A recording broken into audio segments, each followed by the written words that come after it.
কক্সবাজার সমুদ্র সৈকতে গোসলে নামে এক কলেজ ছাত্র নিখোঁজ হয়েছেন। জানতে পারি সেই কলেজ ছাত্রের নাম আতাহার নূর কায়েম এবং ঘটনাটি মূলত আজ সকাল 7:30টার দিকে ঘটে।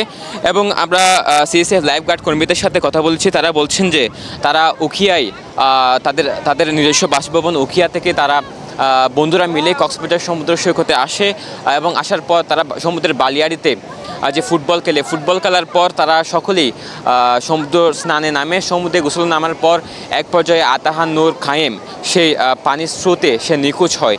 সে নিখোঁজের বহু ঘন্টা পার হলে এখনও তার খোঁজ মেলেনি এবং তার খোঁজে এখনও পর্যন্ত উদ্ধার অভিযান চলছে।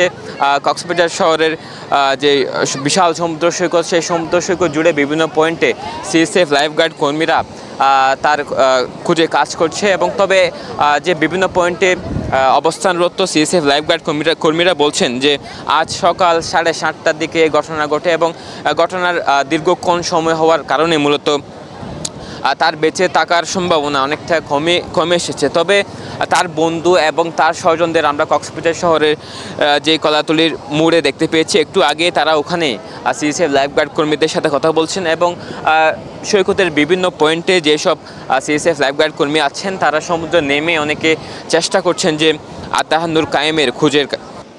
আমরা কথা বলবো একজন সিএসএফ লাইফগার্ড কর্মীর সাথে।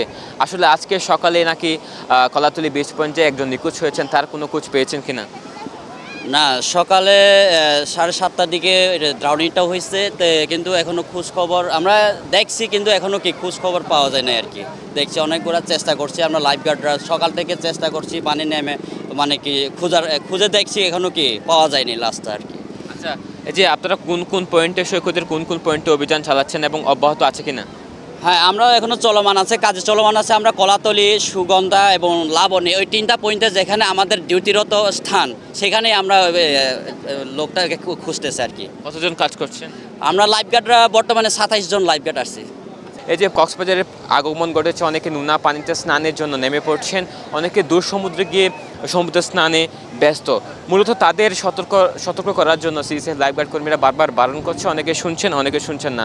সিএসএফ লাইফগার্ড কর্মী যার সাথে কথা বলছিলাম তিনি বলছেন যে তাদের যে নির্দিষ্ট পয়েন্ট রয়েছে সেই নির্দিষ্ট পয়েন্টের বাইরে গিয়ে অনেকে গোসলে নামার চেষ্টা করে এবং মূলত এই সব পয়েন্টে কিন্তু এই দুর্ঘটনাগুলো ঘটে থাকে। আজকে যেটি ঘটেছে, আতাহার নূর কায়েম যে নিখোঁজ হয়েছেন সে কলাতলির বিচ পয়েন্টে সে গোসলে নেমেছিল এবং তারপর এখনও পর্যন্ত তার কোনো খোঁজ মিলছে না। এই যে কক্সবাজার সমুদ্র সৈকতে প্রতিনিয়ত এমন ঘটনা ঘটছে এবং এর কারণ হিসেবে অনেকে নির্দেশনা মানছেন না যে সিএসএফ লাইফগার্ড কর্মীরা যেটি নির্দেশ দিচ্ছেন যে দূর সমুদ্রে গিয়ে সমুদ্র স্নানে না নামার জন্য, অনেকে শুনছেন, অনেকে শুনছেন না। পরবর্তীতে তাদের এই বিপদে পড়তে হয় যে আজকে আতাহার নূর কায়েম নামে একজন ডিসি কলেজে পড়ুয়া শিক্ষার্থী, সে বন্ধুদের সাথে এসেছিল কক্সবাজার সমুদ্র সৈকতে। আজকে সপ্তাহে ছুটির দিন শুক্রবার, যেহেতু তারা সকলে সমুদ্রের বালিয়াড়িতে এসে যে ফুটবল খেলে, পরবর্তীতে সে গোসলে নামে তারা সব বন্ধুরা। এক পর্যায়ে যে একটি মরণ ঘণ্টা বেজে ওঠে, আতাহার নূর কায়েম সে পানির স্রোতে ভেসে যায়। পরবর্তীতে বহু ঘন্টা পার হলে এখনও পর্যন্ত তার খোঁজ মিলছে না। তবে তার খোঁজে এখনও পর্যন্ত উদ্ধার কার্যক্রম চালাচ্ছে সিএসএফ লাইফগার্ড কর্মীরা। যে সৈকতের যে Laboni point, Kolatoli point, Sugandha point, মূলত এই 3 পয়েন্টে কাজ করছে। পরবর্তীতে তারা বিভিন্ন পয়েন্টে যাবে এবং তার আতাহার নূর কায়েমের স্বজনদের আহাজারে আমরা দেখতে পেয়েছি। কলাতলি পয়েন্টে তারা অবস্থান করছে, তাদের মায়ের কান্না আমরা দেখেছি। এই যে এমন স্বজন হারানো কান্না তাদের চোখে দেখেছি। এই যে প্রতিনিয়ত এমন ঘটনা ঘটছে, সেটির একটি সচেতনতার অভাব বলছে অনেকেই। দর্শক, এ ছিল সর্বশেষ। এতক্ষণ সাথে থাকার জন্য ধন্যবাদ।